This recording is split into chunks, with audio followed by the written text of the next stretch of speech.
Asian మార్కెట్లో లాభాలతో ఉన్నప్పటికీ మన మార్కెట్లలో సెల్లింగ్ ప్రెషర్ కొనసాగుతోంది. దీంతో వరుసగా 4వ రోజు దేశీయ స్టాక్ మార్కెట్లు నష్టాల్లో ట్రేడ్ అవుతోన్నాయి. మెటల్, రియాలిటీ షేర్లకు చక్కని బయింగ్ సపోర్ట్ లభిస్తుండగా ఆటో, ఎఫ్ఎంసీజీ, ఐటీ షేర్లు మన మార్కెట్లను డ్రాగ్ చేస్తున్నాయి. సెన్సెక్స్ 300, నిఫ్టీ 100 పాయింట్లకు పైగా నష్టంతో ట్రేడ్ అవుతోన్నాయి.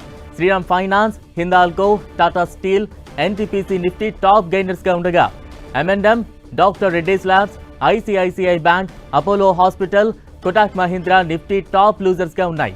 గత 3 ట్రేడింగ్ సెషన్స్ లో నిఫ్టీ 22,800, 23,000 మధ్య ట్రేడ్ అవుతోంది. నిన్న తొలిసారిగా Nifty trend line support level కంటే దిగువన క్లోజ్ అయింది.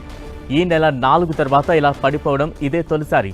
స్మార్ట్ రికవరీ సాధిస్తున్న చైనా స్టాక్స్ పై రోజురోజుకు ఆసక్తి పెరిగిపోతుండటంతో భారత్లో ఎఫ్ఐఐలు తమ పెట్టుబడులను వెనక్కు తీసుకుంటున్నారు. దీంతో లార్జ్ క్యాప్ స్టాక్స్ లో ఒత్తిడి కొనసాగుతోంది. మరోవైపు వరుసగా 3వ రోజు చిన్న స్టాక్స్ కు కొనుగోళ్ల మద్దతు లభిస్తోంది.